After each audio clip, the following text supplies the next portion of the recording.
Olá, tudo bem? E aí, vamos conversar? Hoje eu trouxe como tema o luto.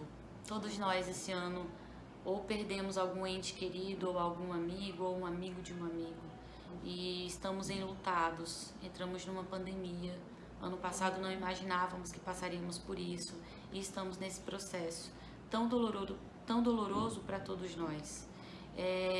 E essas pessoas que perdem alguém, que perdem um ente querido ou um animal de estimação, elas experimentam de um vazio existencial, que é perfeitamente compreensível. É quando a gente começa a perceber que a vida ela é pequena, que nós somos frágeis, que é tudo muito rápido, que a vida é muito dinâmica, e aí nós nos percebemos pequenos, e aí nós experimentamos esse vazio existencial. Tem uma autora muito interessante que eu gosto muito, que se chama Kübler-Ross. Ela tem um livro que se chama Sobre a Morte e o Morrer. E nesse livro ela traz que a pessoa que está de luto, ela passa por 5 fases. A primeira fase de todas elas é a negação. É quando, por defesa, nós negamos que aquilo tenha acontecido. É como se nós entrássemos numa espécie de ilusão. Nós costumamos pensar que a pessoa está viajando, que a pessoa tirou férias, ou que não vai poder nos ver porque está muito atarefado, está com vários compromissos. E aí nós nos iludimos para que a gente consiga passar melhor por isso. A segunda fase que ela traz é a raiva. A gente sai da tristeza e passa para a raiva. Raiva por aquilo ter acontecido. E a gente começa a se perguntar: o que eu fiz de tão errado para ter perdido o meu ente querido ou o meu animal de estimação? E a gente também pergunta: poxa, a pessoa viveu tão pouco, era nova, relativamente nova, o que ele fez de tão errado assim para poder perder a vida? E a gente começa a enxergar a morte como uma espécie de punição. E isso nos dá muita raiva e faz com que a gente não entenda o processo como um todo.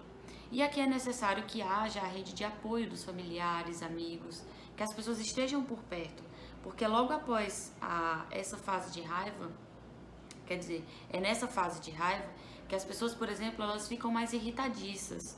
Então elas procuram culpados. Culpar um familiar, culpar um amigo, culpar a si mesma, né? E se eu tivesse feito mais?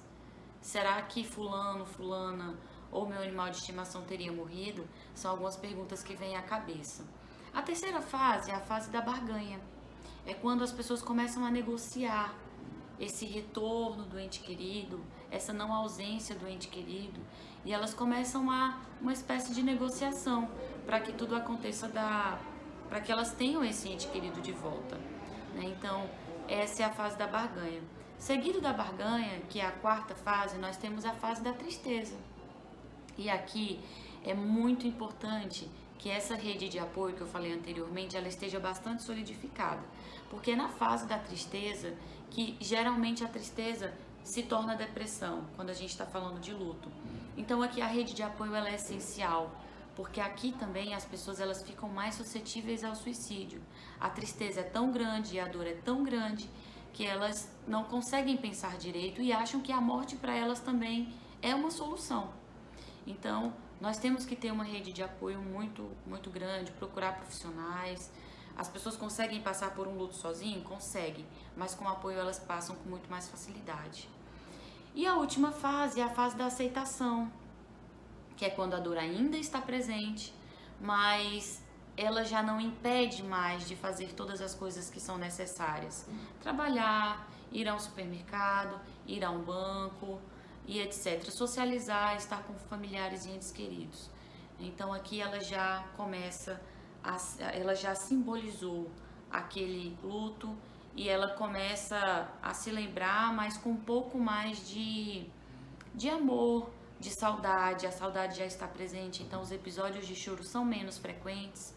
As pessoas começam a conseguir falar sobre isso, porque tem uma época também que o luto não é conversado, as pessoas não conseguem conversar sobre porque se desorganizam muito emocionalmente. E na fase da aceitação elas conseguem conversar. E as minhas dicas para você que pode estar passando por esse momento procure seus familiares, estejam próximos, conversem sobre isso sim, porque falar também cura. E também procurem a ajuda de um profissional. É como eu falei, a gente passa por um luto sozinho, consegue passar, mas com ajuda a gente passa com muito mais suavidade.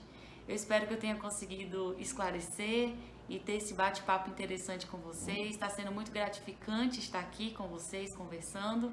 E é isso. Até a próxima. Fiquem com Deus.